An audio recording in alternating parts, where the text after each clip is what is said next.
స్వాగతం. నేను రవిశంకర్ విళ్ళ. ప్రొఫెసర్ గారు మనతో జాయిన్ అయ్యారు. నమస్తే నాగేశ్వర్ గారు. నమస్తే.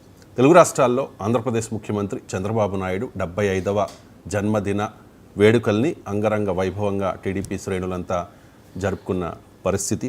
సో చాలామంది అతిరథ మహారథులు, సెలబ్రిటీలు చంద్రబాబు నాయుడుకు శుభాకాంక్షలు తెలియజేశారు. ప్రధాని మోదీ ట్వీట్ చేశారు, నా మంచి మిత్రుడు చంద్రబాబు నాయుడుకు శుభాకాంక్షలు. భవిష్యత్తు రంగాలపై దృష్టి సారించి ఆంధ్రప్రదేశ్ అభివృద్ధి కోసం ఆయన చేస్తోన్న అలుపెరగని కృషి అభినందనీయం. ఆయన దీర్ఘాయుష్షు, ఆరోగ్యకరమైన జీవితం కోసం ప్రార్థిస్తున్నా అంటూ మోదీ ట్వీట్ చేస్తే, అమిత్ షా కూడా ట్వీట్ చేశారు. చంద్రబాబు అంకిత భావంతో చేస్తోన్న కృషి ఏపీ పురోగతిని కొత్త శిఖరాలకు తీసుకెడుతుంది. మీ ఆరోగ్యం, దీర్ఘాయుష్షు కోసం ప్రార్థిస్తున్నా అని చెప్పేసి. And deputy CM Pavan Kalyan tweet చేశారు, ఆర్థికంగా కుంగిపోయి అభివృద్ధి అగమ్యగోచరమై శాంతి భద్రతలు క్షీణించిపోయిన ఒక రాష్ట్ర ప్రగతికి పునర్జీవం పోయడం చంద్రబాబు వంటి దార్శనికులకే సాధ్యం. పాలనాధ్యక్షుడికి హృదయపూర్వక జన్మదిన శుభాకాంక్షలు. 4వ పర్యాయం సీఎంగా బాధ్యతలు నిర్వహిస్తోన్న మీ దూరదృష్టి, పనిలో నిరంతరం చూపే ఉత్సాహం అద్భుతం. భవిష్యత్తును ముందుగానే అంచనా వేసి తదనుగుణంగా వ్యవస్థలను నడిపించే విధానం స్ఫూర్తిదాయకం అంటూ పవన్ కళ్యాణ్ ట్వీట్ చేస్తే, వైసీపీ అధినేత మాజీ ముఖ్యమంత్రి జగన్మోహన్ రెడ్డి కూడా ట్వీట్ చేశారు, చంద్రబాబు ప్రశాంతమైన, ఆరోగ్యకరమైన దీర్ఘాయుష్తో జీవించాలని కోరుకుంటున్నా అంటూ. And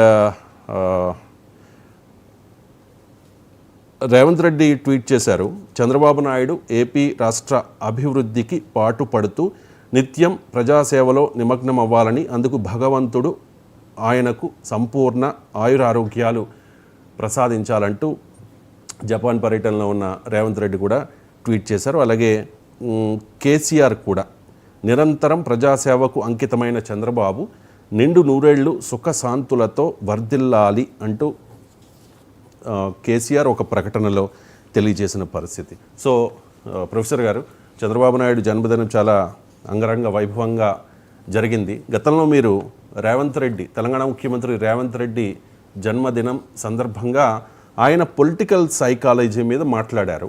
so Chandrababu Naidu political psychology ఏంటి సార్? చంద్రబాబు నాయుడు జన్మదినం సందర్భంగా రాజకీయాలకు అతీతంగా శుభాకాంక్షలు తెలపడం ఒక మంచి పరిణామం. ఎందుకంటే రాజకీయాల్లో శత్రువులు ఉండరు, ప్రత్యర్థులు మాత్రమే ఉంటారు. సో అందువల్ల రాజకీయాల్లో ఒక హుందాతనానికి ఇది ఒక నిదర్శనం. రాజకీయాల్లో ఇవాళ ఎండేంజర్డ్ స్పీసీస్ అంటే రోజు రోజుకు అంతరించిపోతున్న స్వభావము ఈ హుందాతనం. అందువల్ల ముందుగా దీని పట్ల మనం ఆనందాన్ని వ్యక్తం చేయాలి. సో మీరు అన్నట్లు పొలిటికల్ సైకాలజీ ఆఫ్ చంద్రబాబు అన్నప్పుడు మొదలు పొలిటికల్ సైకాలజీ ఏంటో కూడా చెప్పాలి. పొలిటికల్ సోషల్ సైకాలజీ విన్నాం, మార్కెటింగ్ సైకాలజీ, కన్జ్యూమర్ సైకాలజీ విన్నాం.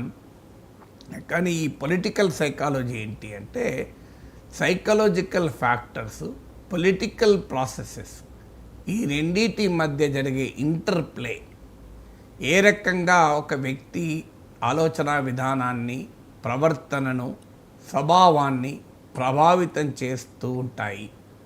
అంటే ఒక వ్యక్తికి ఉండే సైకలాజికల్ ఫ్యాక్టర్స్, పొలిటికల్ ప్రాసెసెస్ ఎలా ఇంటర్ప్లే అవుతాయన్న దాన్ని పొలిటికల్ సైకాలజీ అంటారు. It's an interdisciplinary subject. అందువల్ల it's more about politics and also about psychology. So Chandrababu Naidu political సైకాలజీలో మనం గమనిస్తే 10 పాయింట్స్, నేను క్విక్గా ఆలోచిస్తే ఒక 10 పాయింట్స్ మన స్క్రీన్ పైన కూడా చూపెట్టవచ్చు. ఆ 10 పాయింట్స్ ఒకటి ఏంటంటే, first point is physical fitness. అది నిజంగా అప్రిషియేట్ చేయాలి. చంద్రబాబు నాయుడు పర్యటన తీరు చూసినా, సుదీర్ఘ ఉపన్యాసాల వ్యవహారం చూసినా, సుదీర్ఘ సమీక్షల స్వభావం చూసినా ఆశ్చర్యం వేస్తుంది మనకు. అంత ఫిజికల్ ఫిట్నెస్ ఉండడం మామూలు విషయం కాదు. అది కూడా 75వ ఏట. సో అందులో ఆయన దానికి కారణం ఏదేదో ఆయన సాధనతో వచ్చినటువంటి అంశం. ఎందుకంటే చాలా క్రమశిక్షణ, ఆహారంలో క్రమశిక్షణ. ఎందుకంటే నేను ఒకరోజు పద్మావతి గెస్ట్ హౌస్లో ఉన్నాను ఎమ్మెల్సీగా ఉన్న రోజుల్లో. అదే సమయంలో చంద్రబాబు నాయుడు కూడా అదే గెస్ట్ హౌస్లో ఉన్నాడు. సో అందువల్ల నాకు వ్యక్తిగతంగా కూడా అనుభవం. చాలా మితమైన ఆహారము, ఫ్రూట్స్, చాలా న్యూట్రిషియస్, చాలా highly disciplined life style. So అంత డిసిప్లిన్ లైఫ్ స్టైల్ మామూలు విషయం కాదు, చాలా కష్టం కూడా.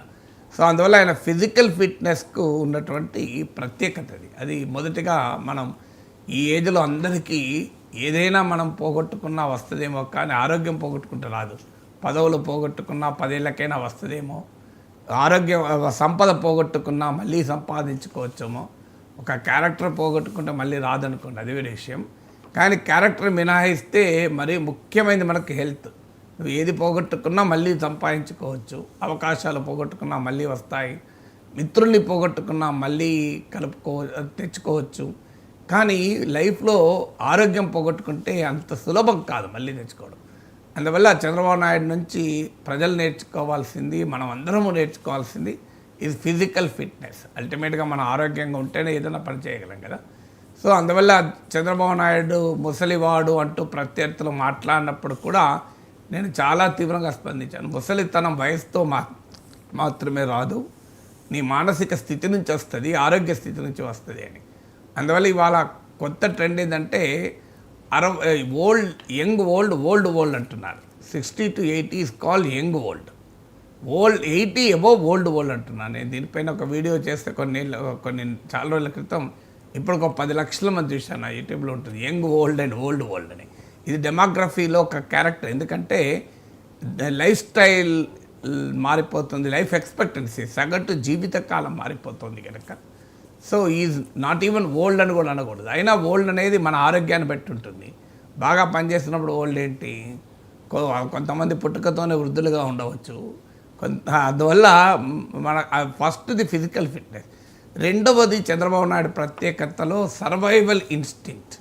చాలా సందర్భాల్లో నేను గతంలో కూడా మాట్లాడాను, ఫినిక్స్ పక్షిలాగా లేవగలిగాడు అని. చాలా సందర్భాల్లో survival instinct and killer instinct ఉన్న నాయకుడు.